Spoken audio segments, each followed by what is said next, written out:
there should be three countries that will emerge as great empires in our history, okay? Germany. Why? Because they lost World War I and lost World War II. Does that make sense, guys? They were never an empire. They were never a world empire. So Germany, according to this theory, will one day come to rule the world, or at least Europe and Asia.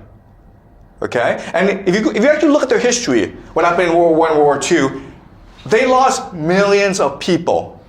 Okay? So Germany will be one day a great empire. I'm pretty sure of it, actually. And then there's another country that will be a great empire, and that is Japan. Because Japan lost World War II. They were never a great empire. So Japan should come to dominate East Asia, according to this theory. Remember, the Americans dropped 2 nukes on Japan. Right? And also, if you look at World War II, the Americans destroyed Japan with firebombing. The Americans killed more firebombing than they actually did with the nukes, okay? But Japan was destroyed, it was humiliated. And now you go to Japan, you can see how energetic people are. Right? You can see how open they are. And you can see how cohesive they are. You understand? Because Japan was destroyed in World War II, it's something that forced them to reflect as a people. And now they want vengeance, basically. All right? And the last country, of course, is Israel. All right? Because Israel, the people in Israel, believed that for thousands of years they were persecuted by other people. Okay? So these are the 3 great empires that we will move towards in our history. Germans, Japanese, and the Israelis. Okay? Does that make sense? Mm-hmm. All right? The Americans are done. How about China? Done. Okay? All right? But look, guys, I mean, like, this is all just a theory, okay? But all I'm saying is, look around you and ask yourself, are the people here open-minded? Are they willing to learn from their mistakes? Do they ever say, I'm wrong? Are people energetic? Do they take their work very seriously? If I give people an assignment, will they work really hard to make sure it's done well? Do people feel as though they're all part of one big group? Are they willing to make sacrifices for each other? Okay? Japan is, okay? That's all I'm saying. And maybe even the North Koreans are. All right? Does that make sense, guys? And again, it's all just a theory. All right? I'm just proposing to you a theory of how to understand the world, but what's actually going to happen, I can't actually tell you. All right? But according to this theory, Germany and Japan and Israel will be the 3 great nations. Okay, any more questions, guys? Yeah? Can you? Yeah. Oh. Yeah, but like for example, the Japan that didn't have that much sources, so how could they succeed? I keep on telling you guys, you don't need resources. You can cheat, you can steal, you can beg. All right? Okay? Does that make sense? Yeah. Okay? Like if you just go back to the world game, whichever team starts out with the least resources are often the most creative, okay? When I mean creative, they'll just like go and like lie to people. Says, you know, like, I'll come work to you for free, but then you'll steal some resources yourself, okay? All right? Because you have absolutely no choice in the matter. All right? Yeah? Yeah, so I have a little questions. Like, you say that those who are poorest and like in the most dangerous positions always have the most energy and cohesion to succeed. But I think eventually, okay, okay. Let me be precise, okay? Yeah. Just because you're poor does not mean you're open, energetic, and cohesive, okay? Does not mean that. Yeah. But if you want to go from being poor to becoming rich, you have to be open, energetic, and cohesive. Does that make sense? Yeah. So right? Because in Africa, they're poor, but doesn't mean they're open, energetic, and cohesive. Yeah. So my question is, like, after they become successful and they're eventually rich, I think like all society, they may fall as when they reach their highest state, right? Yes. Yeah.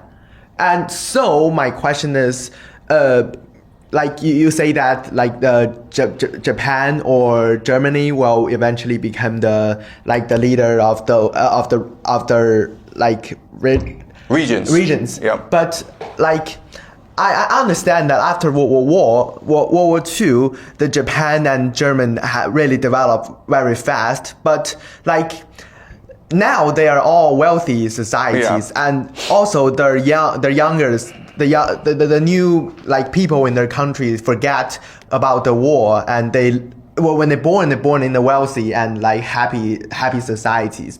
So how can you make sure that those society will continue to cohesion and developed, but not like just to fail like other rich societies? Okay, that's a good question. That's a great point, okay? You're absolutely right. Because after World War II, Japan and Germany became very wealthy.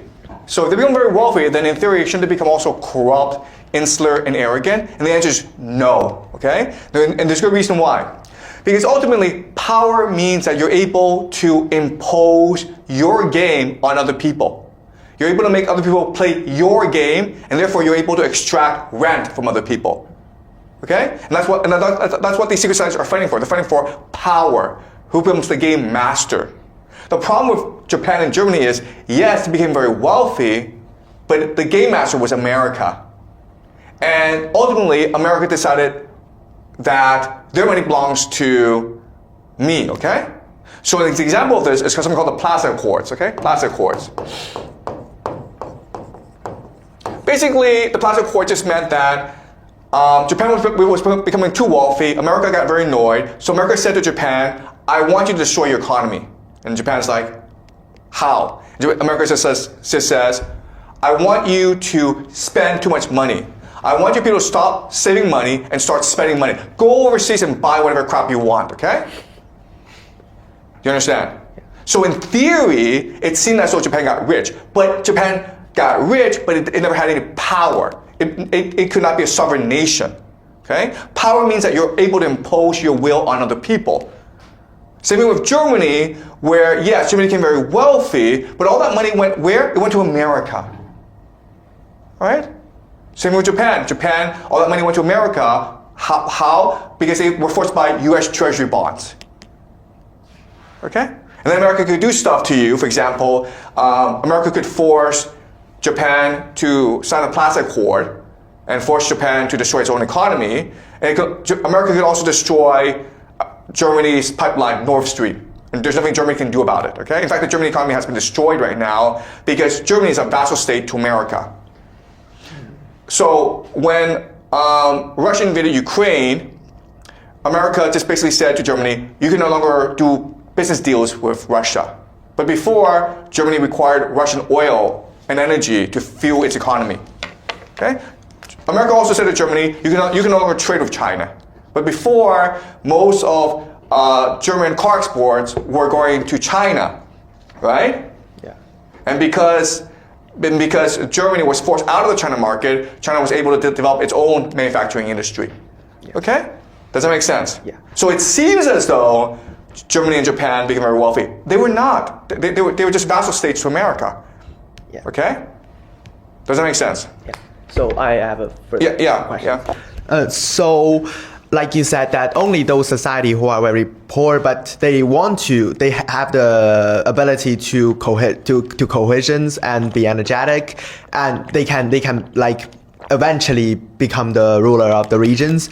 But what decide the society or a poor society to become energetic, cohesions or not? Like why Japan or German have that energy, but like those other countries that may also like be defeated in the war or is very poor cannot? Yeah, that's a great question. Yeah. So the obvious answer is a leader. Okay. So you look at the Mongols, right? The Mongols, before the emergence of Genghis Khan, the Mongols were almost like a vassal state, right? Because the Mongols were divided, they were poor. They were willing to do whatever it took to survive. And so they became mercenaries to the Song, they became mercenaries to other groups as well, okay? But then emerged Genghis Khan to unify everyone. And once he was able to unify everyone, the Mongols were very quickly able to destroy everyone else. Okay, so it's usually a great leader. But leader doesn't necessarily mean a general. It could also mean a poet, right?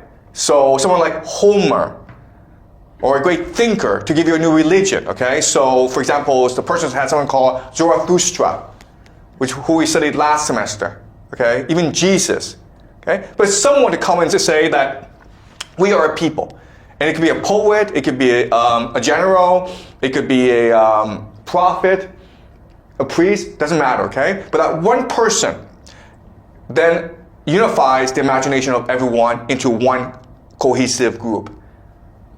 Okay, does that make sense? Yeah. Okay, but that's a great question. Thank you, okay? And that's why certain groups are able to cohere together and other groups are not, because one person is able to emerge. And you know, that's why, okay, we'll talk about this later on, but that's why the world is the way it is. Why do we have organizations like the United Nations? Why do we have international development aid? The goal, guys, is to identify the possibility of a leader emerging and make sure he does not emerge. You understand? Okay? If you left Africa alone, Africa would be a lot better. But because you have all these schools, all these NGOs, all these organizations in Africa, what they're really doing is ensuring that Africa is in a continuous state of development. Okay? If you just left them alone, they might starve, but at the same time, a great leader might emerge to unite all of them. You understand? Okay? But we'll talk about this next class, how the American Empire controls the world.